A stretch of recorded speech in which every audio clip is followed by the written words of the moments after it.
Hola, soy yo de nuevo, la sombra felina nocturna. Les voy a grabar otra pequeña historia, bueno, va a ser un poco más larga. Vamos a poner al otro gato aquí, al otro gato mugroso aquí, a ver. Bueno, ahí lo dejamos, que se vea su oreja. Se vea su oreja terrible y justiciera. Bueno, ya me coloco aquí y dejamos al otro gato acá. Se llama Leyenda sobre la sangre de Cristo. En el año 1571, cuando el Santo Oficio se estableció en las casas de Juan Velázquez de Salazar, había ya varios presos por delitos contra la fe católica romana, los cuales fueron trasladados a las cárceles que se instalaron en la propiedad de don Juan. Entre ellos había uno que, aseguraban, sería conducido a la muerte por haber dicho herejías a sus nietos acerca del llamado Santo Grial. Lo peor del asunto era que entonces ni siquiera los inquisidores sabían a qué se hacía referencia con estas palabras, aunque la idea general era que el grial sagrado había sido la copa en la que se habían resguardado algunas gotas de la sangre de Jesucristo el Señor después de su crucifixión. El acusado al que nos referimos era don Carlos de Adúfar, quien tenía cerca de 70 años y había asegurado en varias ocasiones haber oído de labios de su abuelo y de boca del bisabuelo que con el término Santo Grial se hacía referencia a la Virgen María, puesto que había llevado en su vientre al Mesías, quien después de la muerte de Cristo había sido conducida por José de Arimatea a Inglaterra, a una isla que sería la que ocupara el legendario rey Arturo, Avalón, donde pensaba resguardarla hasta su muerte. Además, añadía que José de Arimatea en realidad había sido el hermano mayor de Cristo. Obviamente estas son herejías. Bastó que uno de los niños que le escucharan contara esto ante un cura para que don Carlos fuera aprehendido. Pese a su avanzada edad fue torturado, pero su fortaleza, ganada como soldado a las órdenes de Pedro de Alvarado y su testarudez lo mantuvieron atado a su dicho.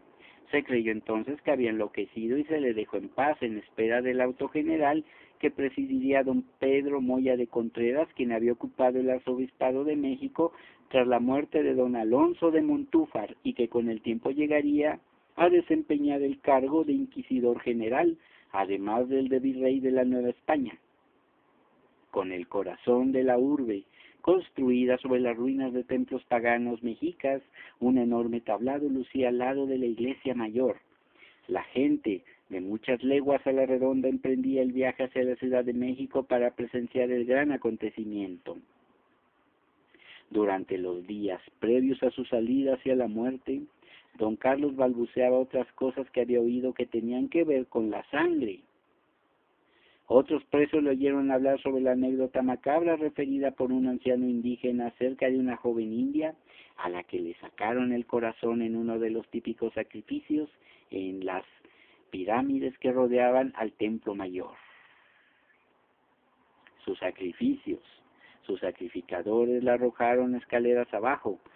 Fueron por él y cuando lo encontraron y volvieron a subir, hallaron a la india de pie diciendo que le dolía bastante y luego se desplomó. En medio de sus delirios el anciano también contaba que durante los sacrificios se untaba la sangre de las víctimas en los labios de los idolillos aztecas y que eso de sacar provecho de la sangre de un sacrificado no era propio de cristianos.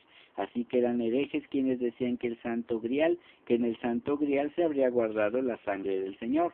Me acusan de blasfemos cuando ellos son los blasfemos, gritaba.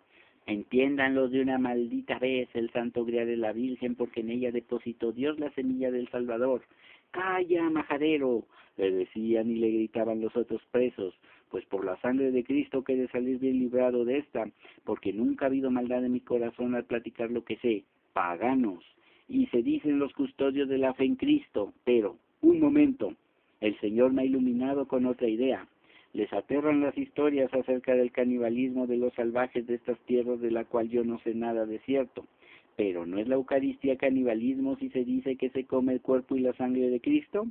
¿Otra vez andar con esas?, dijo un pirata inglés acusado de luterano en un español mal hablado. Yo estar harto de escucharlo hablar de la sangre de Cristo. ¿Alguien callarlo o ser yo quien extraerle la sangre de las narices a este viejo estúpido infeliz? Como víctima de un ataque, el anciano se dejó caer de rodillas y de sus resecos y trémulos labios salió una plegaria. Líbrame, Virgen Santísima y amada, y tu Cordero de Dios que quita los pecados del mundo, de sufrir persecución por la justicia de los hombres. Llévenme en andas al paraíso, pues me arrepiento en este día y hora de todos mis pecados. Ustedes conocen los secretos de mi corazón y saben que en realidad no ha habido maldad en él. Y añadió algo que dejó pasmado a todo el mundo. Por la santa sangre de Cristo que en el bien se esté, líbrenme de las llamas de la Inquisición y del fuego eterno. El 28 de febrero de 1574, fíjense cuántos años habían pasado, ya casi 3, no puede ser. Era el día del auto general. Los que se hallaban presos en las cárceles del Santo Oficio, entre los que estaban luteranos y judíos, así como individuos acusados de ser hechiceros, brujas, vígamos, y otras pocas personas procesadas por diversos tipos de herejía. Desayunaron pan frito y vino y al terminar salieron a sufrir la vergüenza pública, luciendo su llamado San Benito amarillo, que tenía bordada en el pecho y espalda la cruz de San Andrés. Una larga fila de penitentes, y no es grosería, produjo el júbilo de la multitud. Todos iban enlazados por el cuello con una gran soga y llevaban en las manos enormes velas verdes sin llama. Un par de guardias custodiaba a cada uno. Al lado del tablado a prudente distancia se había reservado un lugar para quemar vivos a 2 de los presos por delitos contra la Iglesia, Hernando Alonso y Gonzalo de Morales, considerados herejes. Muchos enterados creían que verían arder las barbas de don Carlos de Adúfar, incluso sus nietos e hijos que se hallaban entre la multitud. Mas no fue ese el caso. Se veían marchar rostros y más rostros, pero el del anciano no aparecía. ¿Habría escapado? Imposible. A los presos se les había mantenido bajo la custodia de muchos guardias, estos mismos que cuidaban del orden. Parecían no haberse dado cuenta de la ausencia del blasfemo, que confundía a los que se atrevieran a escucharlos con sus locas ideas acerca del grial. ¿Dónde está el blasfemo, don Carlos de Adúfar?, preguntó un alguacil furioso. Desde los corchetes hasta los inquisidores corrió la misma pregunta, que nadie supo contestar. Entonces envió un soldado a revisar con detenimiento las cárceles, aún el último recoveco, hasta dar con el blasfemo. Pero simplemente se había desvanecido en el aire. Entonces se procedió a quemarlo en efigie, pero a esta no hubo poder humano que le prendiera fuego, de modo que simplemente se le colgó y se le dejó a la vista de todos hasta que el sol, el viento y la lluvia le hicieron trizas. Así es como acaba esta pequeña historia. Curiosa, pero pues ni modo, así es como la cuentan y pues ¿qué le vamos a hacer? En fin, veremos. Vamos a ver, gatote.